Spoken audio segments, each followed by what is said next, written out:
It's so great to see so many familiar faces and friends, and I never get the chance to talk to you all about what I do in this very room. We teach the creativity class and have for a number of years.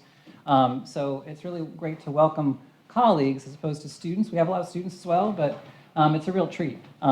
Before I forget, make sure you have a pencil and paper handy. That's all you need, or a pen, doesn't matter. But I want to just get started. This shouldn't take long. This is going to be interactive. I recognize this is a Friday afternoon at like 4 o'clock. I want this to be fun. I want us to have a good time as well as kind of learning a few things. And I'm really grateful to kind of open a little bit of a window into the process, into the creative process, at least through the lens of scenic design. I have an admission to make right off the bat. I hate the title of my book. The book is part of a series of books. There's a wonderful guy named Jim Bowles at Cal State Fullerton who approached me about writing this book. And I said, do you have the right Robert Morgan? Because there's another one in my union. And he's like, yeah, I think I've got the right one. It has to be called The Art of Scenic Design. And during the process, when I was writing it, I thought, I'd really rather call it something like The Creative Stage. I'd rather call it something else. No, you need to call it The Art of Scenic Design. Because there's others that are art of blank, fill in the blank. And so these get a little more kind of, I guess, creative as things go along. I thought, well, what if I called it Lessons I Learned in Grade School? No, that's not going to work. What if we call it Morgan's Magnificent Manifesto? No, that didn't work. And why do Italians talk with their hands? My mom's Italian. I can speak with authority on this. If you think it's nurture and not nature, I have an Exhibit A to share with you.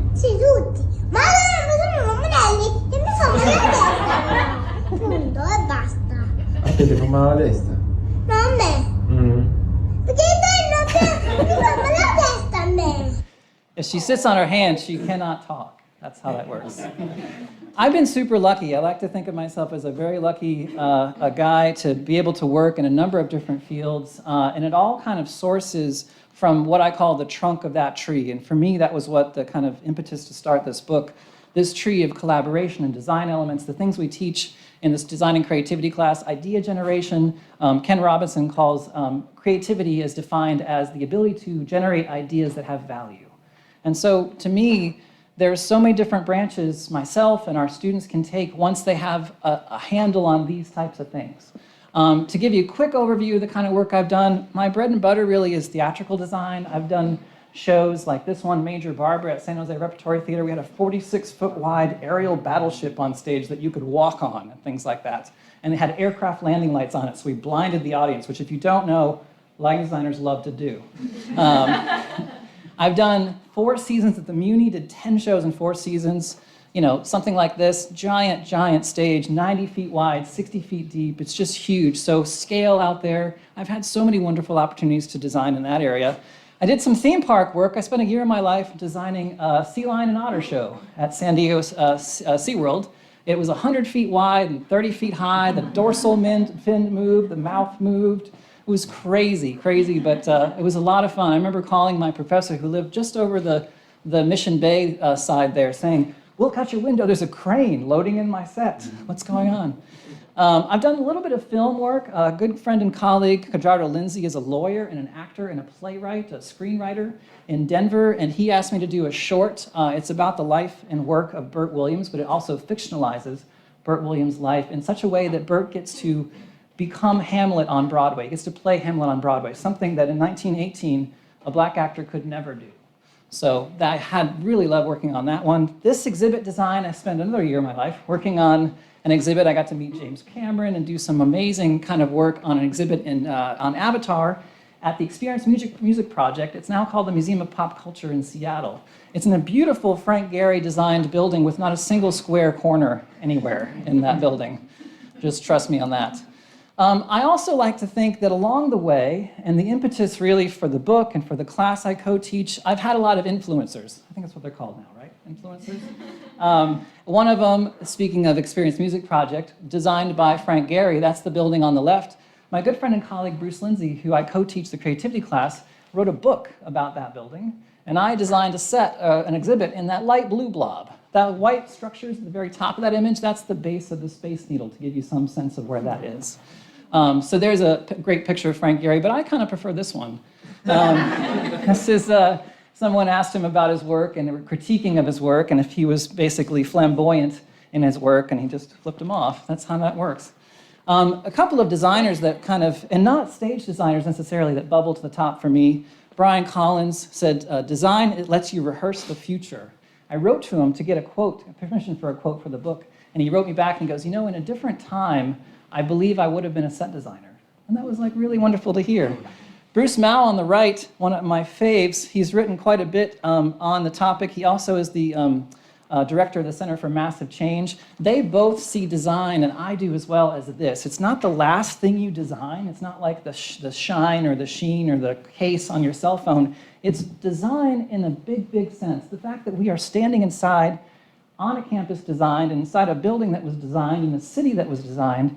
The idea here is that design can both affect the world and change the world for the better. If we've designed our way into this, we can design our way out. So there's a term called empathetic design I'll share in a second, but Bruce Mao is a bit of a, for me, a hero in that regard. Where are we going here? Kevin Carroll, I will be channeling Kevin Carroll in just a moment. He does a lot of great kind of inspirational talks about play. Stuart Brown on the left here wrote a book about play. I know, David, you're a fan of this book. It's a great, great book. Constraint, I kind of saw, and I think a lot of us did, COVID as an opportunity to see constraint as a catalyst for being creative.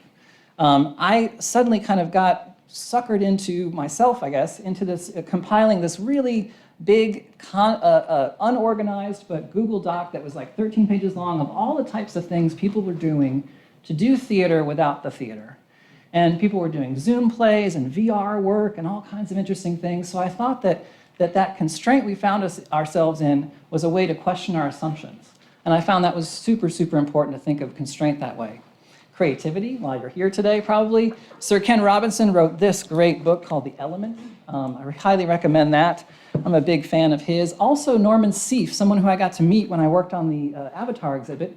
He did a talk. You may not know Norman Seeff, but you know his work. His work is so genuine. He is allowed to basically disarm his subject in such a way that the authenticity of those images really comes through. He's interviewed, obviously, actors and musicians, even scientists, people that landed the second, I believe, Mars rover on Mars. He interviewed them about their process. And he does this by dialoguing with them while shooting, and he talks about how are you creative and what are you terrified of. And there's so many different similarities that I found really fascinating in watching a lot of these Norman Seeff things. And for a highlight of my career was him saying nice things about my work.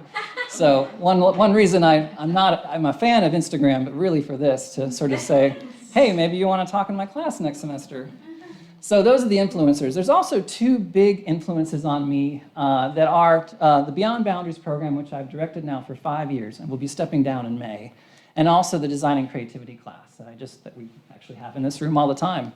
To start with Beyond Boundaries, we have 162 students across 4 years who basically get to come to WashU, as I said earlier to you, Dana, the thumb of the 4 undergraduate divisions. I'm counting art and architecture as one. Don't tell Georgia Bennington.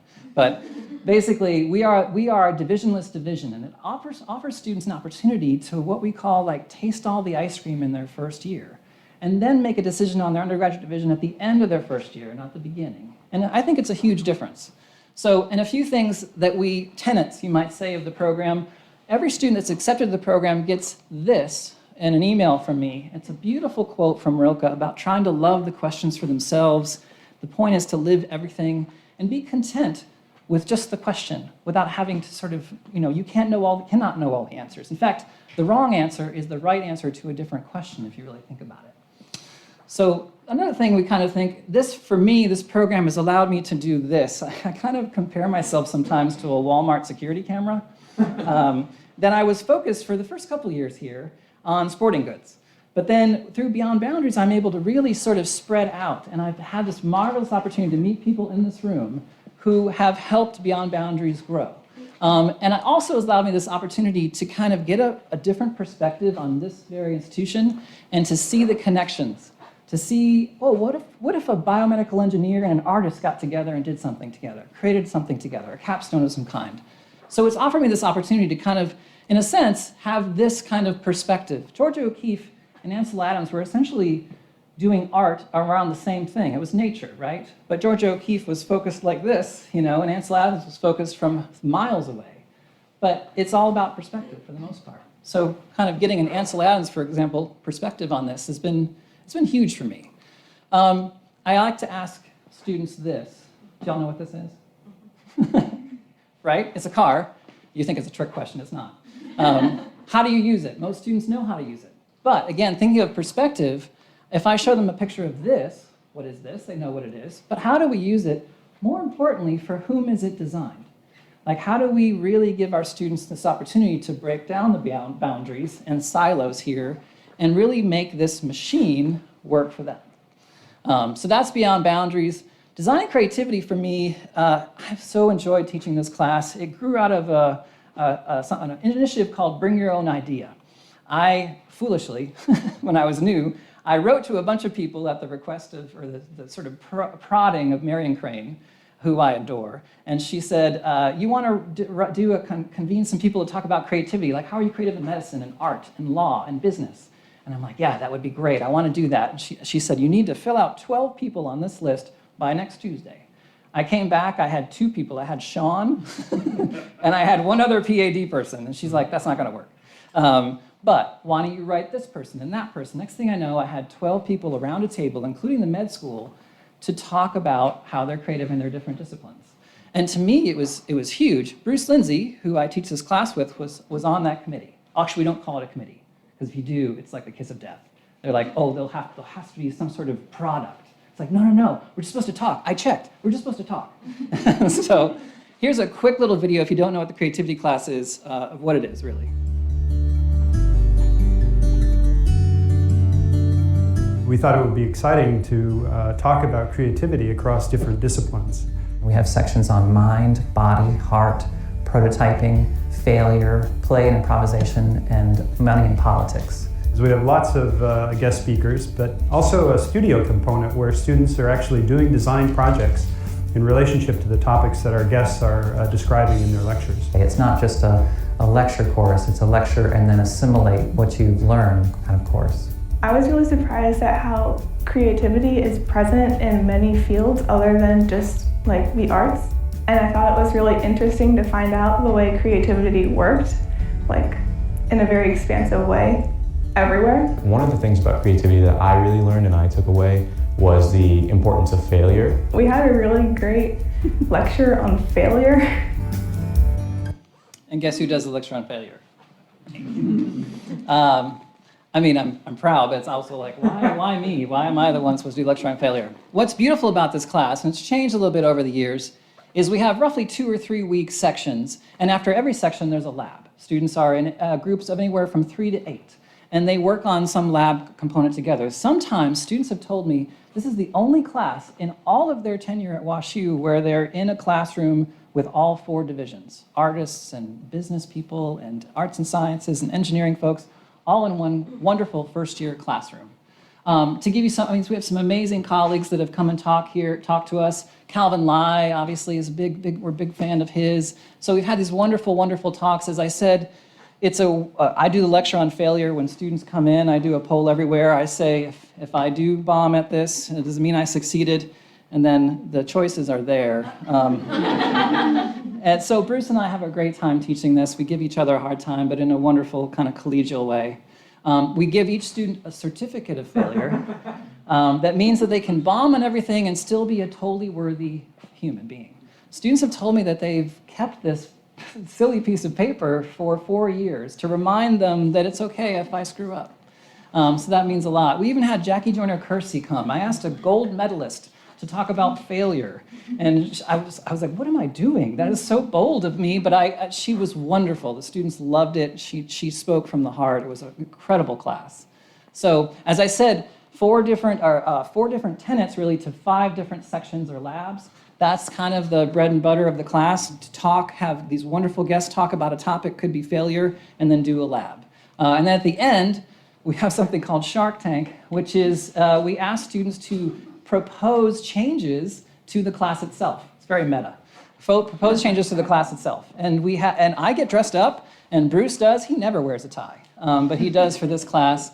And the TAs also get $200 not real dollars each. And then we award them with a check worth nothing at all, really. But it's a big, great competition. We've incorporated a lot of these ideas into the class. It's like a real live, like real-time course eval.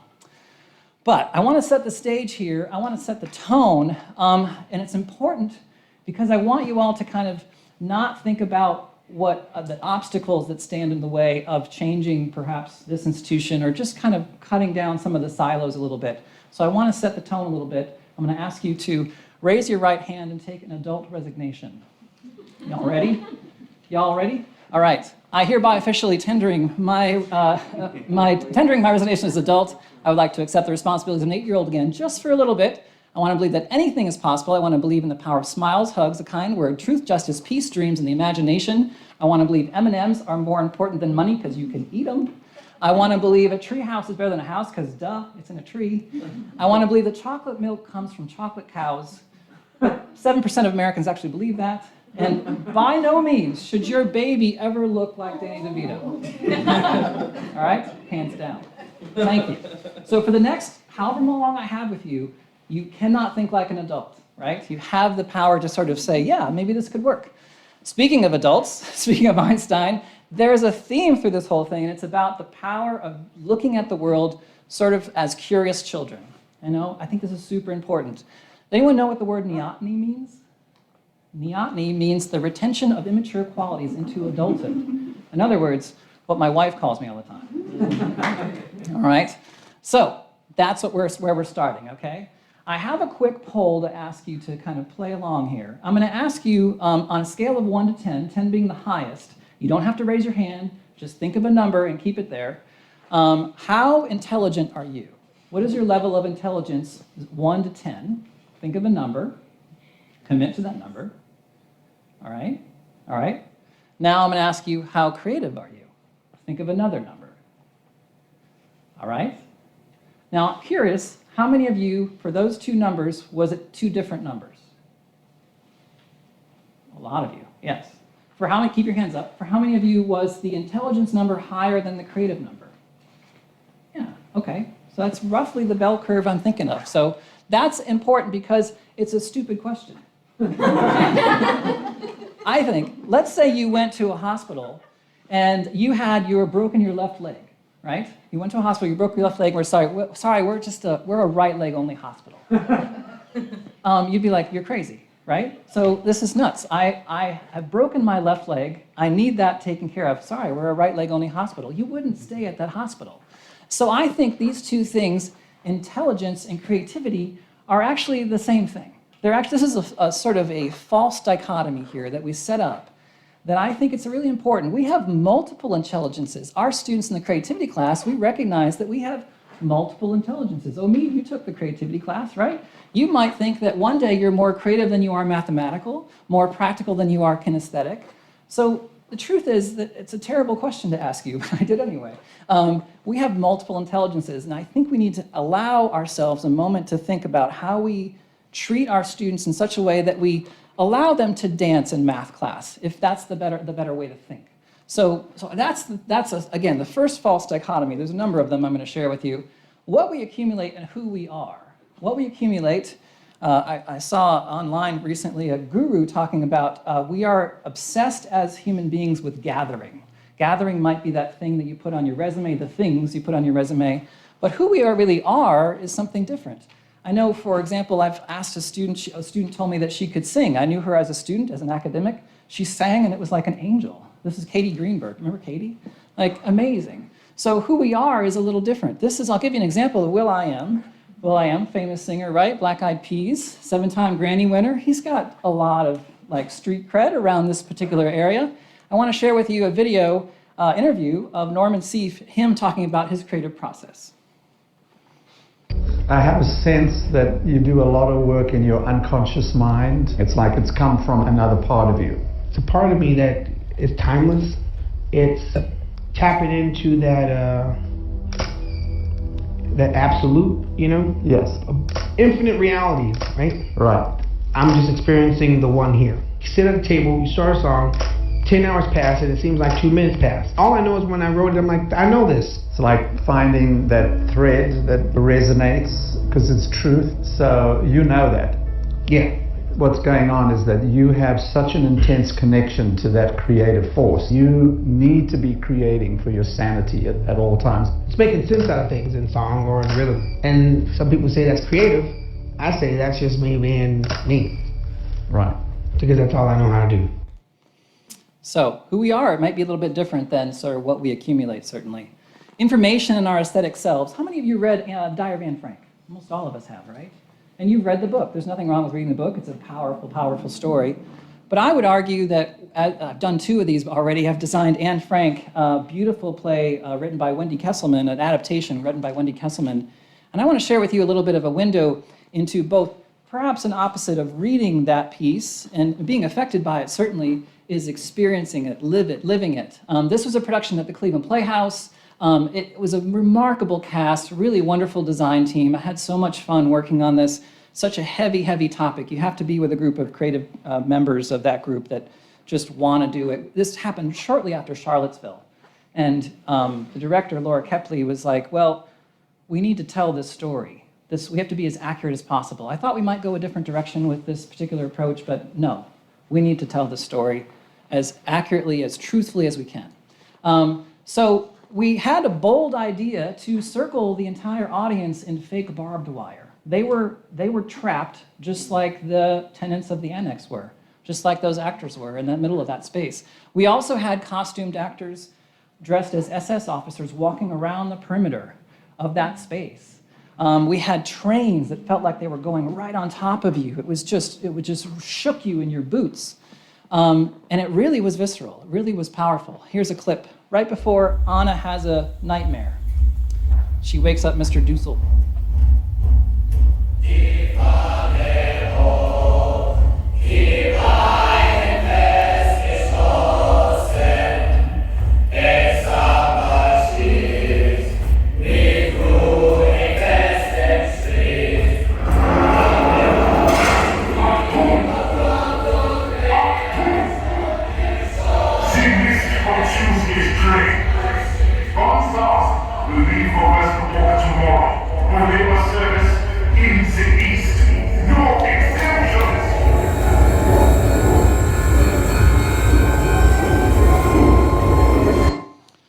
All right, so you get a sense of that. We got to know these 8 characters during the course of roughly 2 hours and truly empathize with them. At the end, as you all know, the SS comes in, they wreck the whole place. They upend everything. The kids are up in the attic eating strawberries. Everyone is marched out of that space once they're discovered. And you have this.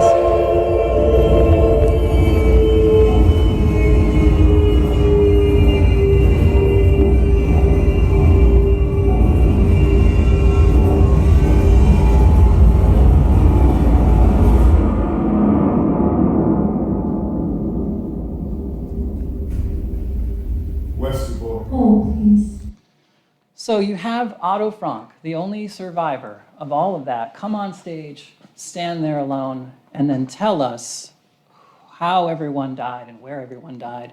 I did a different production, as I said. He holds up the diary, and the very last 3 words of the play are, "All that remains." And it's powerful. And it was, to me, it was incredible. But, on a specific preview night, we're like, okay, we need to do the notes. As we do in theater, we need to talk about how we do things better. But there was a gentleman and his wife in a row, and he was seated. He could not move. And his wife was standing there holding his hand and waiting for him to collect himself. And I kind of nudged my colleagues, and I'm like, look at that. We affected him in such a way that he couldn't move. And to me, that's visceral. To me, that's aesthetic. That's purely alive. That's purely telling a story in a visceral way. And it was hugely powerful. So I feel, again, a bit of a false dichotomy, between information and truly aesthetic experiences, live experiences, theater, essentially. What we tell our students to value versus what they value pre-education. I'll get into what that means in a moment. But when you think about teaching, sure, we think it's about teaching students to think, or what we want them to think, but I would argue it's about facilitating knowing to the strengths of that student. If you think of it, it's one of my favorite quotes. Education is not the filling of a pail, but lighting of a fire. to me, that's my North Star for teaching a lot. STEM fields and humanities and the arts, and Ken Robinson talks about this quite a bit, but there is a hierarchy. And I think it's important to note that there is a hierarchy between the STEM fields and the humanities and the arts. I think they're one and the same thing. I think there's a lot of similarities between them. And no matter what anybody tells I'll you, let Robin Williams tell you why. words and ideas can change the world. Now, see that look in Mr. Pitt's eye? Like 19th century literature has nothing to do with going to business school or medical school, right? Maybe. Mr. Hopkins, you may agree with him, thinking, yes, we should simply study our Mr. Pritchard and learn our rhyme and meter and go quietly about the business of achieving other ambitions. A little secret for you. Huddle up. Huddle up!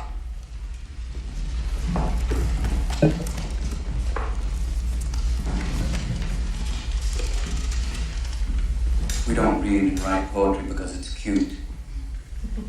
We read and write poetry because we are members of the human race, and the human race is filled with passion. And medicine, law, business, engineering, these are noble pursuits and necessary to sustain life. But poetry, beauty, romance, love, these are what we stay alive for. One of my favorite films. I also know that there is a difference between these bold accusations I'm making and the facts. Let's go over some of the facts. One of the facts is there is an attrition rate in high school of 30%. 30% of people that enter in 9th grade don't finish in the 12th grade. We spend 3 times as much on incarceration as education. I just checked the numbers. Here in Missouri, we spend $25,000 per inmate, and it's actually $10,800 per student.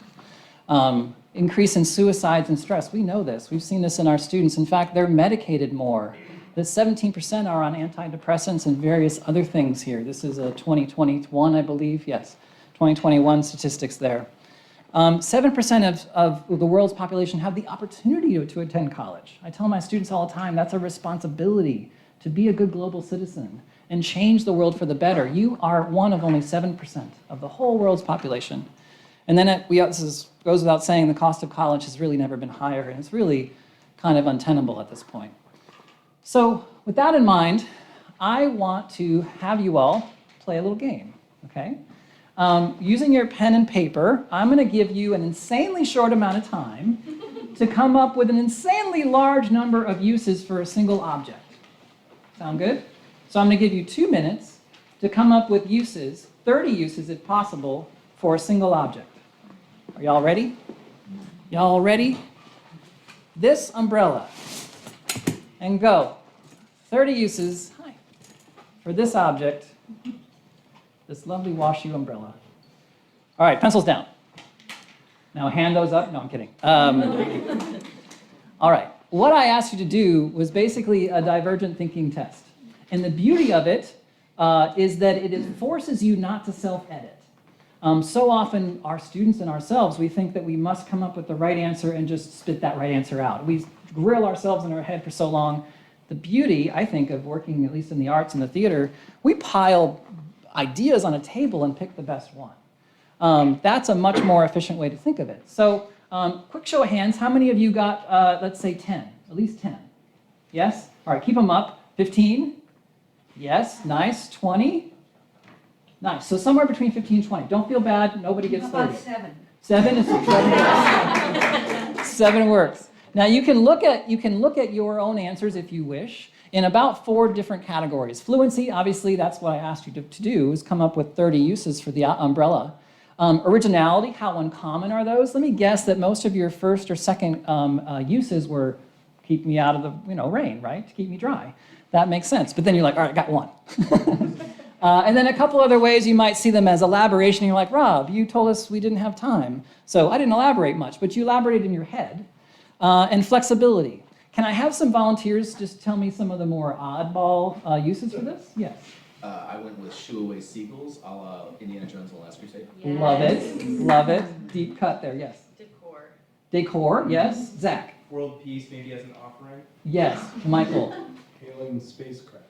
I love it. Rob. Baseball bat. Baseball bat, Sean. Bad parachute. Bad parachute. Gay. A flower when closed. A flower when closed. I love that. Jeffrey? A kite for a guinea pig and a windy Love it. One more. A fashion for a fashion model. I love it. Yes, yes. These are all wonderful divergent answers, divergent thinking answers to this one problem. But you would have never gotten there if I asked you to come up with the perfect one. I asked you to come up with an insanely long list, and you came up with some unique ones. That's all divergent thinking. And divergent thinking is so important. It is the lifeblood, I think, of the creative process. It's all about basically referring to thinking outside the box. Very, very important. It's about questioning assumptions. If you want to know why I asked you to take the adult resignation, it's because I want you to question assumptions. Let's question our assumptions. I know David Marchant talks about this in my class all the time. Questioning assumptions, ability to see multiple solutions to a problem. You just found multiple uses for this umbrella. Thinking about problems visually as a designer, I asked our former director of admissions one time, if I can just draw it, I can understand it. I'm like, could I draw the application process of how a bill becomes a law, like Schoolhouse Rock? And she's like, that's crazy. I'm like, no, for me, it just works if I can draw it. So we see things visually. And then the ability to boil complex topics and metaphors and metaphors and analogies, boil these complex topics. And you might think that the best ways to do that are, things like this, poetry, dance, music, and art. Yes, those all have to do with metaphor and analogies. I'm here to talk to you about how we do it in design. In design, this is none other than Eero Saarinen working on the arch for this city. How do you kind of boil down a concept like the Gateway to the West in a single sculpture, monumental sculpture? So that's a metaphor. That's a metaphor for the Gateway to the West. To show you some examples of my own work, I had a director I worked with, Michael Bloom, a number of years ago. We did a show called Bill W. and Dr. Bob. It was about the birth of Alcoholics Anonymous. And if you don't know, in the 30s, two guys, Bill and Bob, met each other and realized it was an aha moment back in those days that you could talk to someone who had this disease, who had alcoholism, and find your way out of it. Find some common humanity in each other. And that was radical. Before that, it was basically go to the church, get fixed somehow. So I asked the director, what do you want the set to look like? And he goes, I'd love the set to look like what an alcoholic feels to drink. And so it was 1,600 bottles, all uplit with rope light and shelving. It looked terrible under work light, but it looked great under stage light. And that was it. That was the metaphor for this play. And it worked. It was a utilitarian piece, an abstract piece. In my design class, one of the first design projects out of the gate is a dream box project. I asked students to visualize a dream or an emotional event using nothing but color, texture, light, sound. And the beauty of this, there's two beauties to this particular project. One is there are no wrong answers. The second is the person presenting it says nothing at all. Students are like, I have to go up and present. In this case, you present, show your work, and say nothing. Everyone else has to guess what your dream is about. And that's the beauty of the nonverbal language called design. It's really powerful. We have students honestly crying sometimes when they're presenting these because it's such an emotional moment for them. This is a metaphor, a touchstone image for a production on Alzheimer's. Some of you may have Alzheimer's in your family. I asked the director, Kenny Leon, in this case, we need to come up, he said, we need to come up with a device. It's a very episodic piece. There's half-page phone calls. Next thing you know, you're in the hospital. Next thing you know, in someone's classroom. It's 3 characters dealing with Alzheimer's, the oldest having Alzheimer's. He said, I need a device that gets us from all these places, and what's a metaphor for our brain? This very moment, this very lecture, is a little drawer inside your brain where you're putting it in. I don't know how long you'll keep it there, but it's a little drawer. So we took that and we made that visual. It was this wall of basically gauze, of a white scrim, and covering that covering some memories that were lost was the white scrim. Others were actually used and touched, and it was like a prop shelf, basically, for the rest of the show, for those actors, for those props that were touched. But it was a metaphor. It was a metaphor for our brain and Alzheimer's. I keep coming back to this Lorca quote. And it's about loving, as a poem, the song, the picture are all water drawn from the well of the people, and it should be given back to them in a cup of beauty. And so they may drink, and in drinking, understand themselves. I find the beauty and the passion I have for theater is because it's a mirror. It's a mirror for who we are and our society is, and we have to sort of hold it up once in a while and say, is this who we are? Is this who we want to be? And how do we change ourselves if that's who we are? So I was also obsessed with this word beauty. And I thought, well, interesting to think of something as beautiful. I want to know from colleagues who don't do theater. I remember I told you about perspective. I have this Ansel Adams now perspective of WashU. I asked a bunch of colleagues, one of whom's in this room, to basically help me identify the term beauty. I start with this. This is not a colleague. This is a mathematician named Terence Tao. He's done this in his life. He graduated high school at age 9, got a PhD at 21. He is known as the Mozart of math. And he was asked by Ken Robinson at one point, how do you judge a PhD in mathematics, in pure mathematics? And he said two things. One is originality, basically how creative it is. But this is interesting, the aesthetic, the beauty of the proof. He said among mathematicians, there's a strong belief that mathematics is the purest way we have for understanding the natural world. And since nature is inherently beautiful, there's a powerful thing that the more elegant the proof is, the more likely it is to be true. So in preparation for this lecture, I asked a bunch of colleagues, what do you call beautiful? I sent them that quote from Terence Tao, and I had people answer that. What do you call beautiful? Gammon Earhart, who is the director of physical therapy at the med school, said, something beautiful in my area of expertise, neural rehabilitation, brings a spring to the step, a boost to the voice, a regained ability to participate, a return to what is possible rather than what has been diagnosed, a renewed sense of purpose, a feeling of belonging. My good friend Brian Carpenter, who teaches a great Beyond Boundaries class on aging, as a psychotherapist, when a therapy client achieves an insight, they understand something new about themselves or the world around them, pieces together elements of their history or experience or internal mental world, and realize a new way of being. Sounds a little abstract when you see it happen, though. Sometimes it's a spoken aha. Other times, a more subtle release of tension. It's beautiful to witness. Susan Stark, who also teaches that class, clinical trials are often complex study designs with many variables to consider. The elegance and simplicity of a well-designed clinical trial can be beautiful, especially when the results are clear and meaningful. Our good friend Ron Citron, in my field of computer science, theory people, he called them, often speak of each other's results as beautiful. Those results may serve as a step upon which other works and other results can be based. It may be, but not necessarily be, possess a poetic element in terms of how it can be framed or taught.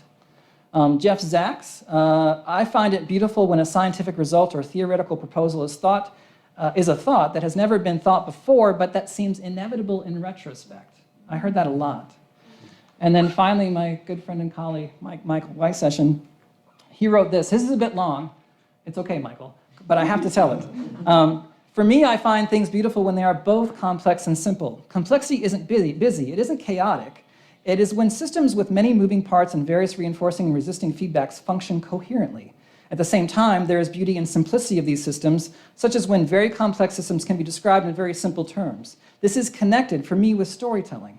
The systems and interactions are complex, but the story is simple and cuts across them. As an example, the 1815 eruption of the Tambora volcano in Indonesia altered global climates, causing the 1816, quote, year without a summer, that caused severe agricultural failure in the eastern US, which drove a mass migration of Americans westward.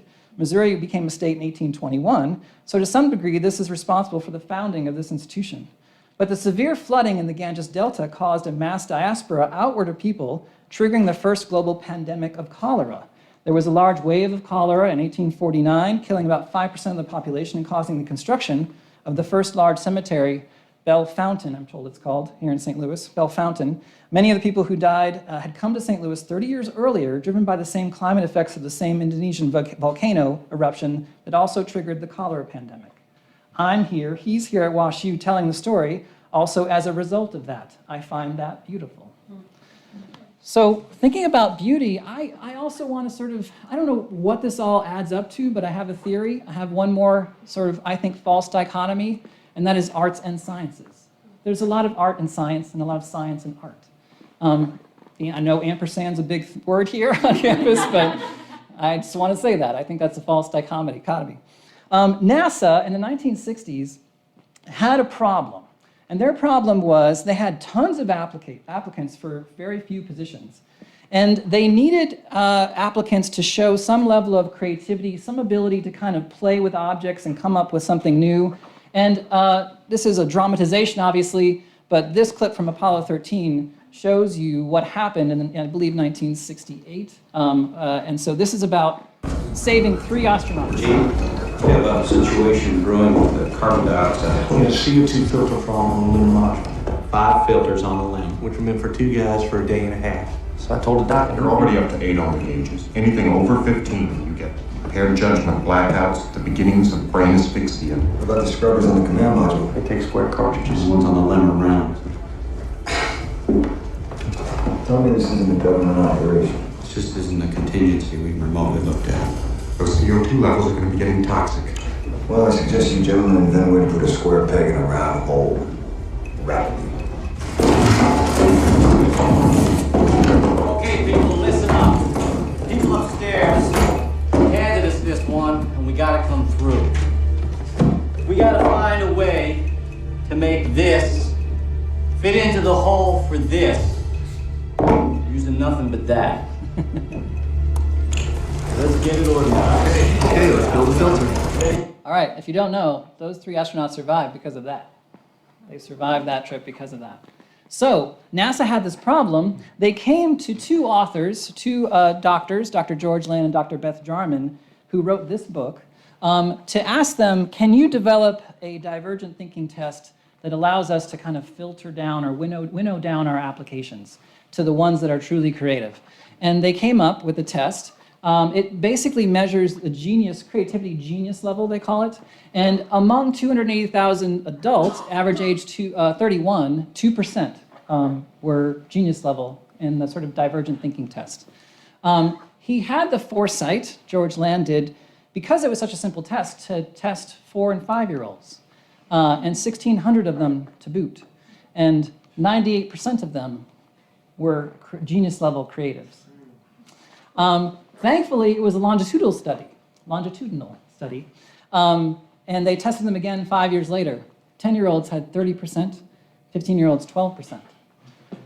So there's something going on with how we educate creativity, I think, out of students. That kind of proves it. And I think it has to do a little bit with how we think of education nowadays. It is a very linear path. We, as Ken Robinson said, we kind of separate kids by date of manufacture. And we put 5-year-olds and 6-year-olds and 7-year-olds, in certain groups. But we know, anyone that's had kids, they know 2 5-year-olds are radically different from each other. And this is all based on a kind of industrial age economic model, assembly line model. Being a designer, though, I find that the journey looks a little more like this. This is what's called a wicked problem. It's a problem that's difficult or impossible to solve because of incomplete, contradictory, and with changing requirements that are often difficult to recognize. First time I read that, I'm like, my God, that sounds like my students. They are also often coming to me like, there's no clear answer. It's like, that's it. You're in the middle of this. If you want to think of it, your first year starts here. Your first year is a very messy, wicked problem. And that's okay. That's how design is. That's how any artistic form is. I had the opportunity to attend a conference once, and this was eye-opening for me. A student posted this. She had the foresight to basically lay out her college path, and based on categories, she was all over the map in her first year. And then eventually, I think this is normal for most students, gets a little more kind of refined and defined in what she wants to do as she goes through those 4 years. That's a wicked problem, I think. And if you don't know, there's a lot of research to back up the fact that we should think of educating students, yes, in deep analytical thought about specific topics, but also in these things, this will clear up in a second, these things I've heard called soft skills, but I hate that term. Soft skills implies that these are not important. These are really important skills. This comes from a document called Go Where There Be Dragons, and it's an audit of professionals asking them, what are you looking for in a college graduate? They're looking for this as much as they're looking for any specific knowledge base. So that's what I think is important. This as well, there's a lot of talk, as you know, lately about ChatGPT and AI. Well, this article from a few years ago, before ChatGPT ever came out, Kai-Fu Lee, who's this basically expert in AI, said those four qualities AI cannot replace: creativity, dexterity, compassion, and complexity. So that's what we should be training, I think, our students to do and to learn, is this sort of creative process. All right, pen and pencils again. I'm going to give you a minute, 60 seconds, to draw the person next to you. 60 seconds. Go. Don't dawdle.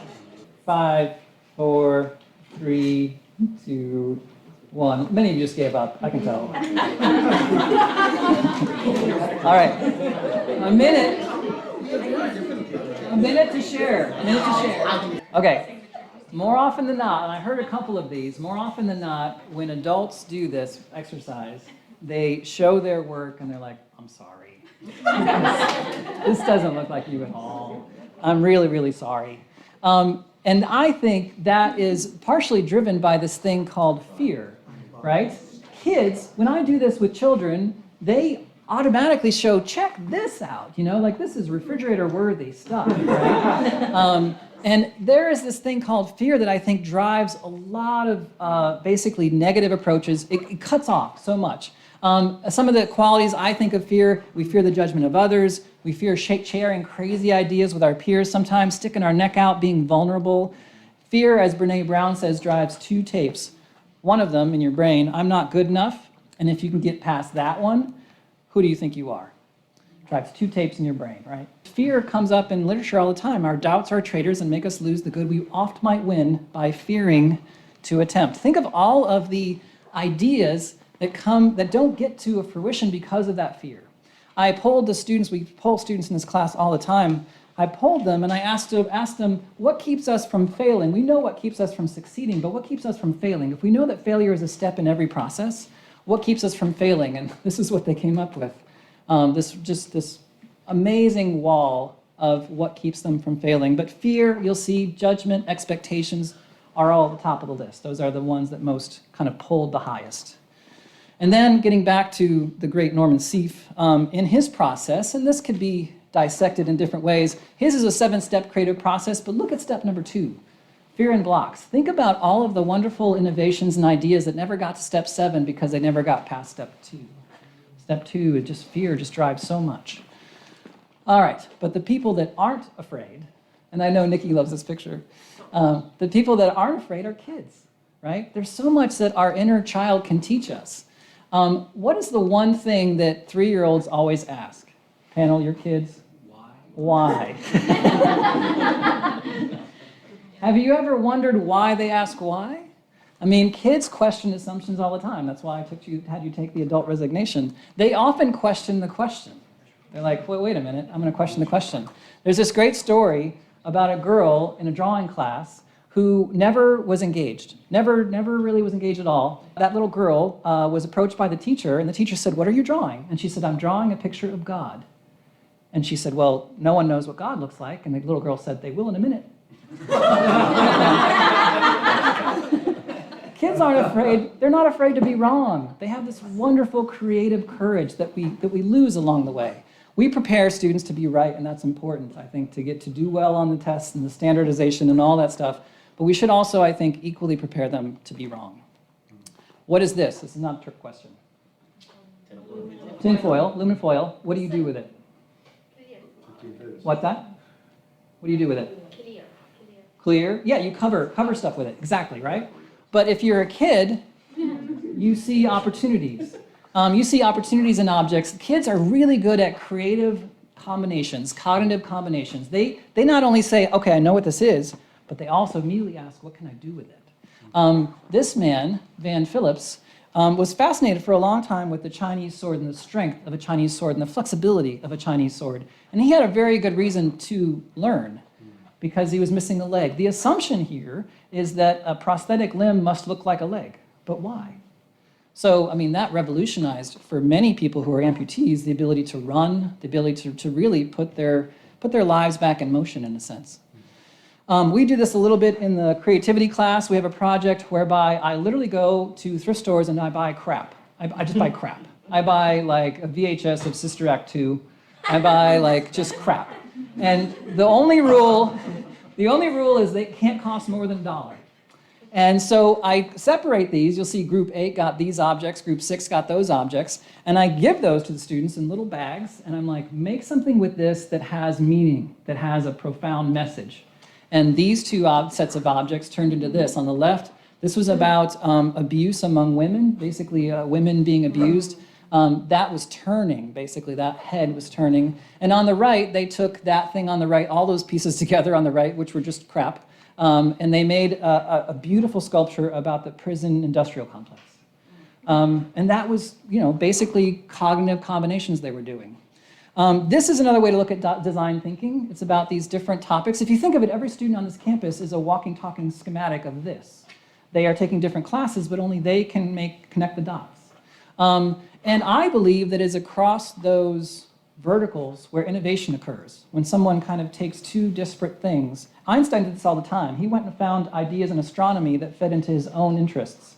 And that's where innovation happens. To give you an example of a student in the program, Logan Rogge applied via an essay, wonderful essay, about how he wanted to basically help children who are amputees by designing prosthetic limbs. So think about that at this institution. That means child psychology, art, and mechanical engineering.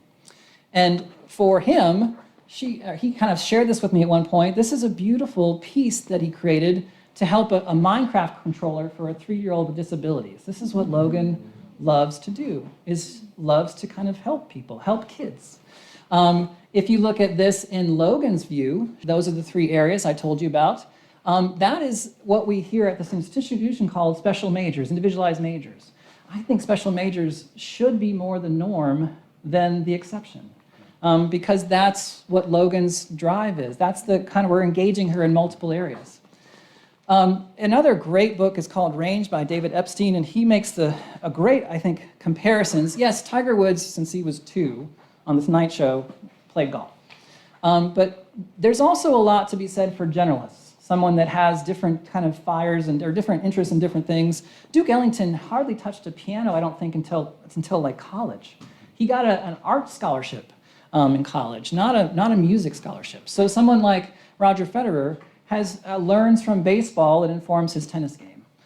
So that's kind of, I think, the beauty of kind of being a generalist. Talking about empathetic design, in the interest of time, I want to kind of move past this little clip I have, but this is Bruce Mau talking about the Center for Massive Change. He talks about how we need to train students to basically not think about something as a picnic, but as being lost in the woods. I have a great director, Peter Amster, who I work with a lot. He has actors come to him and they're like, how do I read this line? And every time he says, read it like you're Johnny Cash. That's always the wrong answer, but he attests that the going from wrong to right is a journey worth taking. And so with that in mind, Bruce Mau, I'm going to skip past this, but he talks about the Center for Massive Change, where we want to kind of change the dynamic here from, yes, in high school, for the most part, students know where to be and what to say, and they give study guides for the test. Everything's a picnic. You know what you're going to get. But there's so much more we can teach students by being lost in the woods. Thanks for those that laughed. They knew what this was. My students don't know what that image is from, sadly. I want to wrap up with this. I believe to my core that this is the students that we see. We see students basically from the ground up, right? They are a beautiful tree of different interests. At the same time, though, there's a whole nother part of that student, a whole creative side of that student that is underneath the surface that we can't even see. And I think that's an important way to sort of think of it. And I asked you earlier, how intelligent are you? And this also comes from credit to Ken Robinson in the book, The Element. It's really, and this creativity students like Omid have heard this before, it's more about how are you intelligent? When we just move a couple of words in the same sentence, and we ask a student, how are you intelligent? What can you bring to the table? How can you collaborate in a group and make that group stronger? How is your diversity your strength? That, to me, is what we should be asking our students, or trying to ask our students. I'll leave you with this, one of my favorite Greek proverbs: society grows great when old men plant trees, in whose shade they shall never sit. So this future, this possibility, the adult resignation I asked you to take, is hopefully a window into seeing possibilities as opposed to obstructions, to thinking a little bit more about education, about how we really have these wonderful, beautiful students who have this creative capacity that we just don't see, or we just don't value.